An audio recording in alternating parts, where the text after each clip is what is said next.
Well, hello traders and investors. I'm LA Little and this is your daily NeoTA wrap. We take a look at these markets, doing it from a neoclassical perspective, each time asking ourselves what happened today, what might it tell us about the coming ones. I do a show 4 times a week, every Monday through Thursdays, broadcast at over 10 o'clock Eastern Time, archived on YouTube. It's son of a channel, LA Little. Do a show on the weekends. That's on Sunday evening, same time, same place. As far as what happened today, markets just ignored the little 2-bar. It really wasn't a 2-bar. We actually talked about an over-under last night. And what we were saying was that, market had an extended move, a possibility of it trying to pull back. Well, it not only did it not pull back, it just surged on forward. We had earnings out this morning. We had the Bank of England. Bank of England actually surprised and did nothing. Although they definitely talked about the fact that they are going to QE and flood the market in the next month or so. And so the market took that and said, hey, great, everything's fine, right? I mean, U.S. economy still going. We got the world being flooded, or expectations the world's going to be flooded with money again, so why shouldn't we buy? And they bought. Now, what they didn't do today is they did not buy randomly. And what I mean by that is look at what you got here, right? What had been going up? The Russell. Russell had finished up an ABCD structure. Russell doesn't want to go any higher. It wants to take a break. The other things could go hit their ABCD structures, and they're the ones that moved today. And so you're getting kind of the behavior that you would expect in a continuation move, even though the Russell had already done what it was supposed to do. And we had the little over-unders yesterday. Over-under is not the best of signals. It's the least, in terms of probabilities, it's the least probable of the signals that we look at. And it's one of those things, though, that you can use to measure as a measuring stick, right? You provide the thesis, you see what the market does with it, and that gives you some information. What the information was today is that this market is extremely strong. You've got a lot of people that were positioned wrong, and therefore, whenever this pullback comes, and I suspect it's going to come within the next, I would think the next 2 or 3 sessions at most. When it does, they're going to buy it.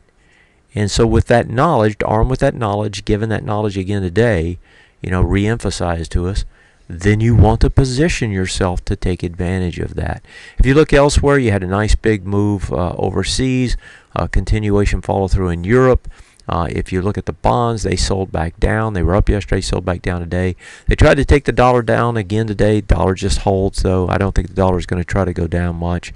Gold and silver also get hit. Now, these also reversed intraday. It's hard to take any of these markets down right now. They all just bubble right back up. It's like a balloon underwater, right? Popped right back to the top. If it's helium filled, or actually no matter what it's filled with. And so that's kind of what we're seeing here. All right, so if we move to the charts here, looking at the S&P 500, here's that over-under that we were talking about yesterday. Looked like we should, at that point, we had the opportunity to get some sort of a pullback.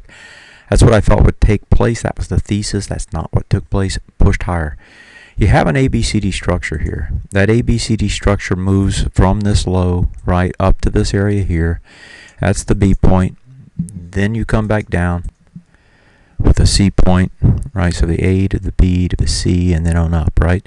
That projects about 20 points higher. It looks like this thing just wants to try to get up there. Now, the problem with that sort of a thesis is that, when you see a situation like this, you got a 20-point move potentially left in this thing on average, and you've already had this big move off the bottom. That's asking for trouble to try to chase this thing at this point. So even if you're not shorting, and I didn't say to short this last night, but I said it should try and pull back.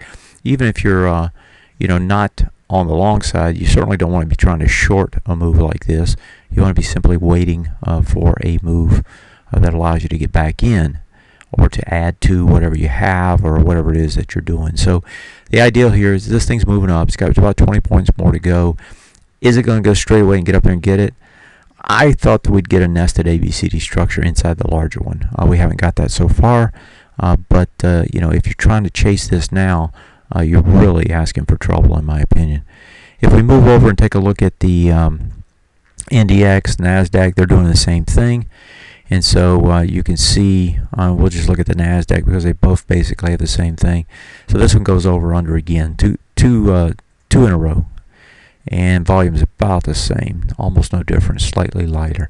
NDX actually gets a new high. Apple was driving it today, or at least trying to. So here you had dojis.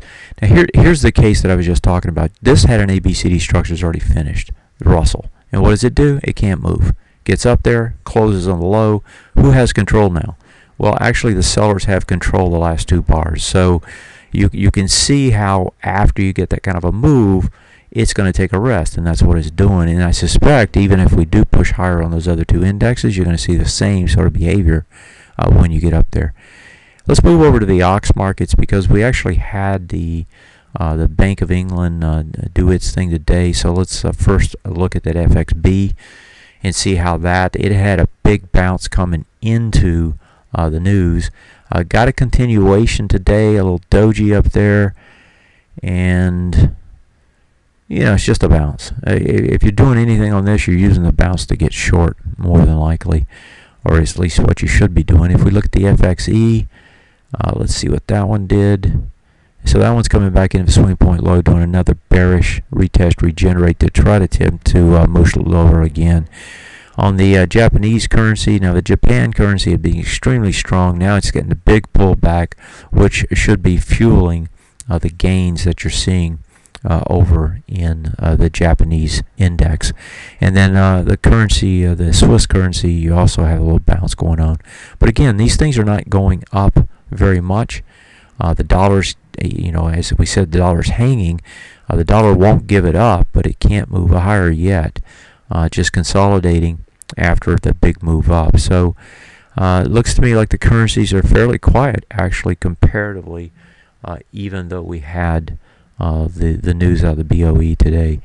On the oil market has got that rounded top now.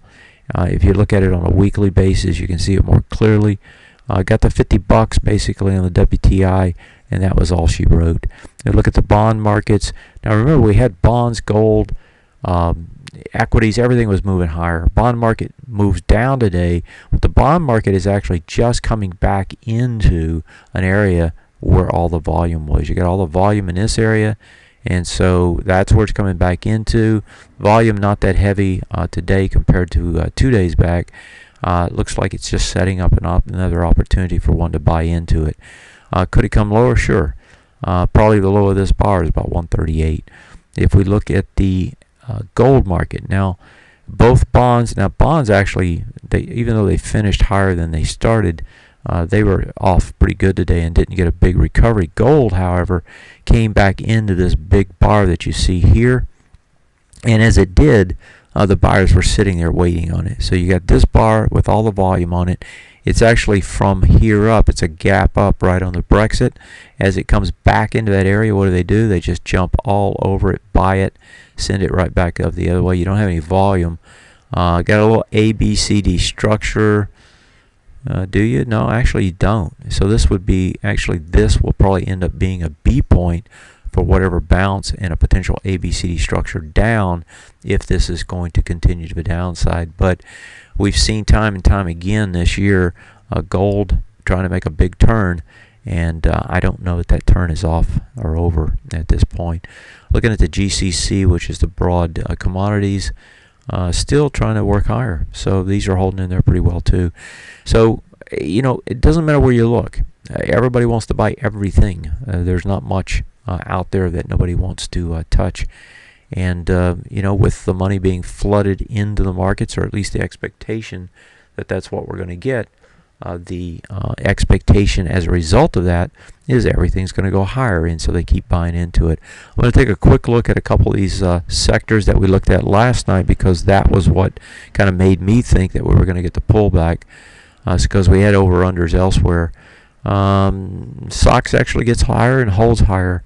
Let's look at a couple of these other ones. Financials, you had JP Morgan this morning. JP Morgan did finish higher, but I think they came off. And yeah, the financials did come off by the end of the day. Let's see what the JPM chart looks like, because they were the ones that reported earnings this morning. They were up about 2.5–3%.